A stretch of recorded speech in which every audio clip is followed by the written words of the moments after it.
What's up guys, this is another video from me, and this time I want to talk about, from my experience, how you can help yourself recover from an eating disorder. And I got so many questions, so I thought I'd just do a video on it. First of all, I believe that anorexia, speaking from my experience, is often treated wrong.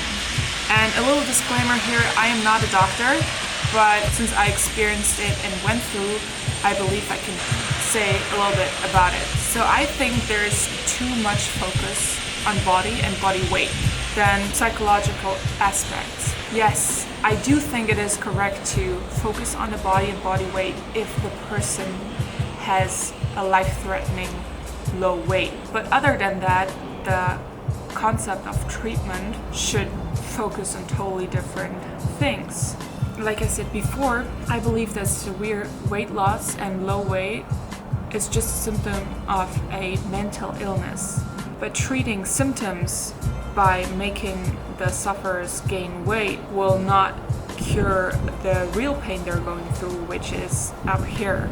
People who suffer from an eating disorder most likely fight a lot of other battles in their life. They have low self-esteem, they tend to be perfectionists and punish themselves for something that is not perfect to them. And widely known, eating disorders feed a control issue. So when things in life are out of control, this is something controllable, and people want to be in control of something. So when everything else seems out of control, this is like their own body is something they have control over. So focusing on them gaining weight may make the problem even worse by taking away the last thing they're in control of. And I'm not saying that it's right to starve yourself.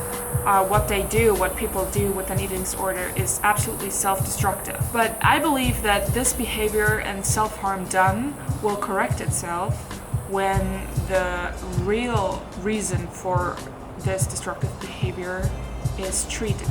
I'm going through a few points that help me stop relying on the control feeling I got from restricting my food, and instead enjoy life and find self-esteem instead of destructive behavior. Okay, my first point is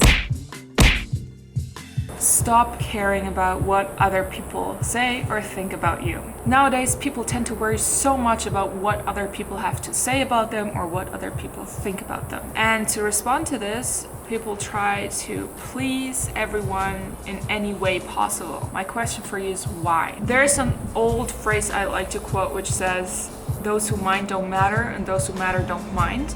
So why would you want to try to please people who you either never met before and will never meet, or who just don't matter to you? Try to put yourself first and stop disrespecting yourself. You have this one life to enjoy. You are living for yourself and not anyone else. We focus too much on negative stuff. So when we get 10 compliments a day, one negative thing can offset all the positivity you got this day. I think that's so stupid. You should focus on what makes you happy and not look left and right. And people will always have an opinion. No matter what you do or what you say, there's always something they gonna criticize about you. And I believe it's time to stop giving fucks because you only have a limited amount of them to give. So putting myself on YouTube taught me this lesson. I appreciate all the love I get in the comments, but I also get a lot of negative bullshit. So I could either look at it and be miserable and care about what stupid people have to say, or I could just laugh at it and move on, because I will never please everyone and some people just want to be mean. So my advice, since you have limited fucks to give, be careful with them and just stop caring about what other people say and think. My second point would be alter energy directions. People suffering from an eating disorder have a very strong personality. They are able to overcome all body signals and control them fully. It's like mind over matter. But this energy could be used in such more constructive ways. Instead of turning it against yourself, you could put it into something you really like or enjoy, or something you want to achieve. You have a very powerful mind, so use it to build something instead of destroying yourself. My third point would be Focus on things you enjoy. In the world of someone suffering from an eating disorder, everything evolves around food. It's like a love-hate relationship, and nothing else seems to bring so much joy and pain at the same time like food does. What helped me a lot was brainstorming in my past and find things I really used to enjoy unrelated to food and pick them up again. For example, I did horseback riding and I loved it, so I found myself a place where I could do that and changed my mindset and was able to unfocus from food but focus on horseback riding for once. Everything that draws your attention away from the focus on your body and body weight and food will help you to stop spending so much time in front of the mirror and check on your body what does not seem to be right with it. I know this is really hard because you tend to isolate yourself and you're not feeling like going out, and then you don't go out, and then you're isolating yourself more and don't feel like going out. So it's like, it's a horrible vicious cycle, but try to break it. Go out there and do something you really do enjoy. So even if you don't feel like it, go out and do something. My fourth point would be screw the fucking scale. Just one sentence, don't weigh yourself. There is no point in weighing yourself. The only thing that it may does to you is triggering you. So why would you even do that? And the number on the scale doesn't even matter. It matters how you feel. I know from my own experiences this number used to fuck me up, so I stopped bothering at all. So my question for you would be, what does this number give you? Something you think you need to worry about, but you really don't. My fifth point would be patient with yourself. When you finally decide to recover, you want it as fast as possible. And speaking for myself, I knew that recovery would take some time and I hated it. And here's my point. There is no reason to rush yourself. You can only take so many steps at a time. It's like breaking your leg and wanting to walk the next day, like nothing ever happened. It's just not possible. It's taking time and effort to fully recover. So take it. And it's also a phase where you can rediscover yourself and redefine yourself. So just be patient with yourself, don't rush yourself, and take this time. You can be proud of yourself that you are willing to take this journey in the first place. My sixth point is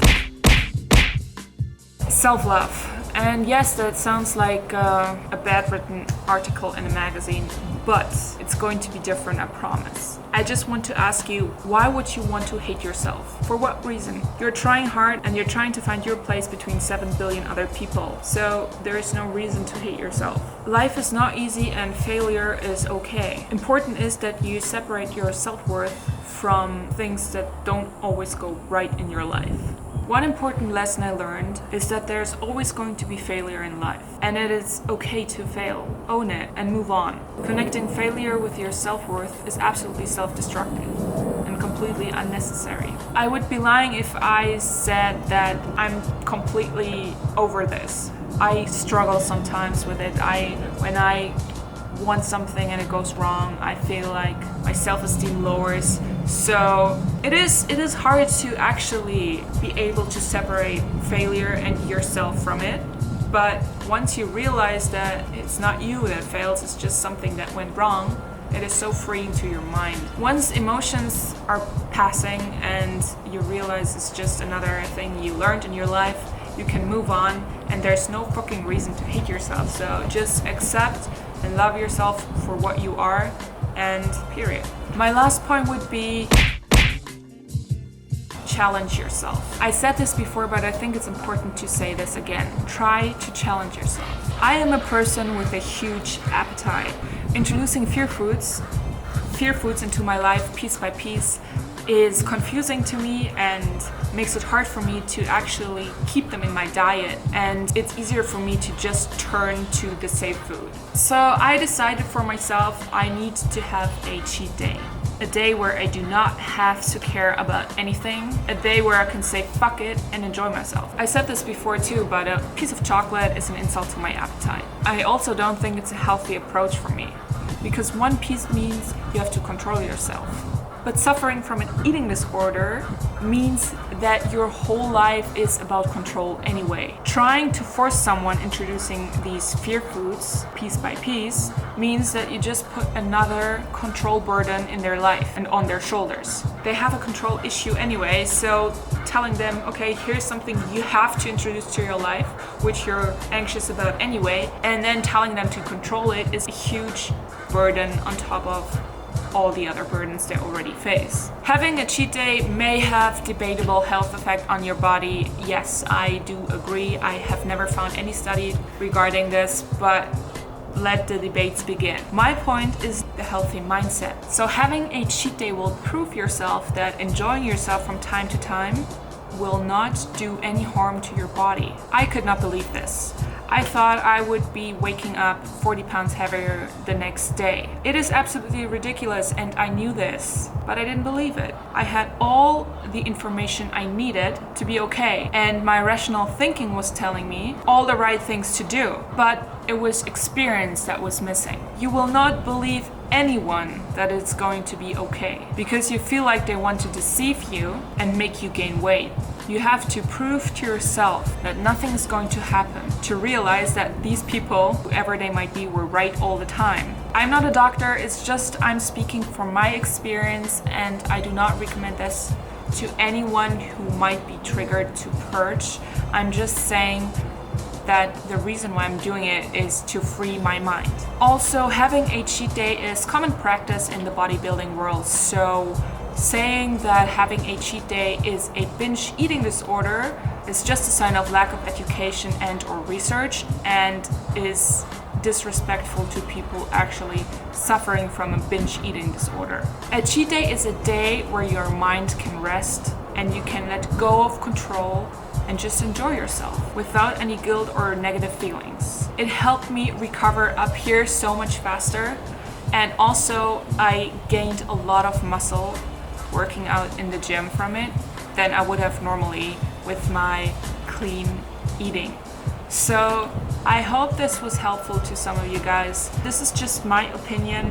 Let the hate roll in. But I thought since I got so many questions, I'd just make some points that help you to help yourself. Thank you so much for watching. Much love to you guys, and see you in my next and last cheat day video here in the United States. Peace out. Bye.